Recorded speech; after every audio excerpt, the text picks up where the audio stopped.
आज तक रेडियो सुनता है सारा जहां। ज्ञान ध्यान।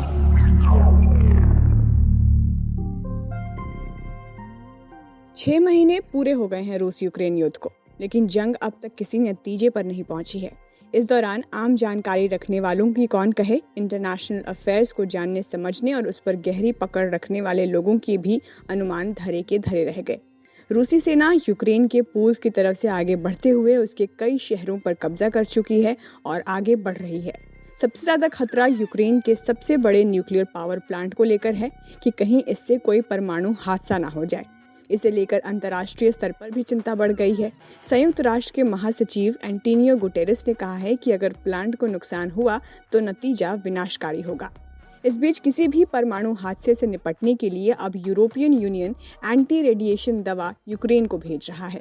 क्या है ये एंटी रेडिएशन पिल्स, किस तरह ये काम करती है और क्यों ज़रूरी है इस दवाई की, आज के ज्ञान ध्यान में बात हम इसी पर करेंगे। नमस्कार, आज तक रेडियो पर आप सुन रहे हैं ज्ञान ध्यान और मैं हूं खुशबू। अब एंटी रेडिएशन पिल्स, इसका नाम कैसे पड़ा? तो जब कोई परमाणु हादसा या परमाणु हमला होता है तो उससे एक रेडिएशन निकलता है। अगर परमाणु हमला होता है तो फिर उससे बच पाना लगभग नामुमकिन है, लेकिन परमाणु हादसा होता है और रेडिएशन लीक होता है तो उससे बचा जा सकता है। ये दवा इसी काम में आएगी। ये दवा पोटेशियम आयोडाइड है जो शरीर में रेडियो एक्टिव आयोडीन को जाने से रोकती है। ये दवा लेते ही थायराइड ग्लैंड ब्लॉक हो जाती है, जिससे रेडियो एक्टिव आयोडीन अंदर नहीं जा पाता। थायराइड ग्लैंड, जैसे कि आप जानते भी हैं कि बहुत सेंसिटिव होती है। इसकी अहमियत आप ऐसे भी समझ सकते हैं कि इस ग्लैंड से कई तरह के हार्मोन्स बनते हैं। ये हार्मोन शरीर के मेटाबॉलिज्म, सांस लेने, हार्ट बीट और बॉडी टेम्परेचर को कंट्रोल करते हैं। तो अगर थायराइड ग्लैंड में गड़बड़ी आ जाए तो पूरे शरीर का ही मैकेनिज्म प्रभावित हो सकता है। तो कैसे ये दवा काम करती है जब इसको लिया जाता है, इस साइंस की खबरों पर नजर रखने वाले रुचिक मिश्रा से सुनिए। शरीर में आयोडीन के स्तर को बनाने के लिए ग्रंथि है थायराइड। अगर थायराइड का ग्रंथियों में किसी तरह के हार्मोन्स के सेक्रेशन की दिक्कत आती है तो शरीर में गॉइटर हो जाता है, जिसको घेंघा बोलते हैं। आपने देखा होगा, गले में गांठ बन जाती है, हाथ पैर टेढ़े मेढ़े हो जाते हैं, इस तरह की दिक्कतें आती हैं। जब बात होती है रेडियो एक्टिव इन्फेक्शन की या रेडियो एक्टिव पदार्थों से संक्रमण की, तो सबसे पहला असर ये होता है कि आपको कपकपी लगती है, स्किन का कलर चेंज होने लगता है, पैचेस आने लगते हैं उस पे। और ये होता ये है क्योंकि आयोडीन की ग्रंथि जो है वो डैमेज होने लगती है। अब पोटेशियम आयोडाइड जो दवा है जिसके बारे में आप बता रही हैं, वो शरीर में रेडियो एक्टिव आयोडीन को जाने से रोकती है। मतलब वो आयोडीन की मात्रा जो रेडियो एक्टिव है उसको रोक देती है।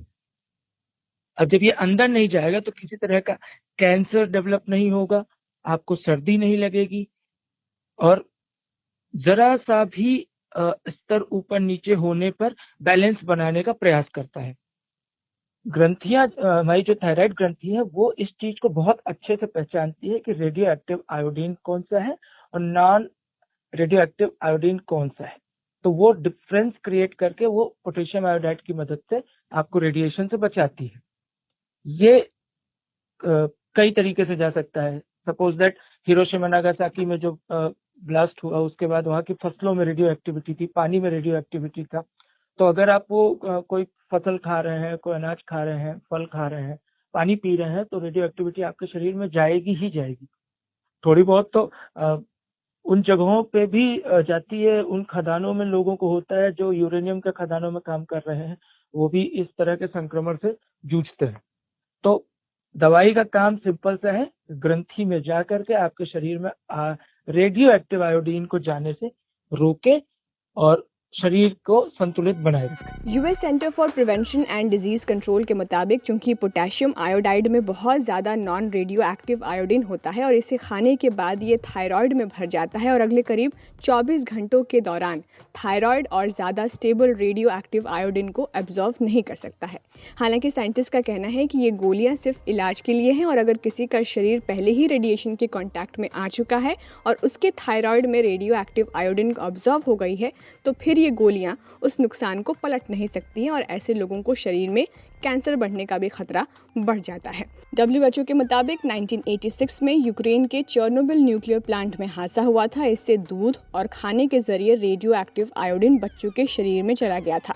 इस कारण 4 से 5 साल के बच्चों में भी थायराइड कैंसर के मामले सामने आए थे। तो इस दवा की जरूरत कब और क्यों पड़ी थी, रुचिक मिश्र से सुनिए। देखिए, ये कहानी वो उस समय की है जो सोवियत संघ का समय था और चेर्नोबिल में न्यूक्लियर हादसा हुआ था। बड़ा औद्योगिक न्यूक्लियर हादसा था वो, और मतलब दुनिया का सबसे बड़ा औद्योगिक न्यूक्लियर हादसा। उस दौरान जो है वहाँ आसपास के बहुत बड़े इलाके में रेडियो एक्टिविटी फैली, बच्चों में जाने लगी। अब अगर बच्चे संक्रमित होने लगेंगे तो उनके आगे की पीढ़ियां जो है वो भी संक्रमित होंगी, बीमार हो जाएंगी।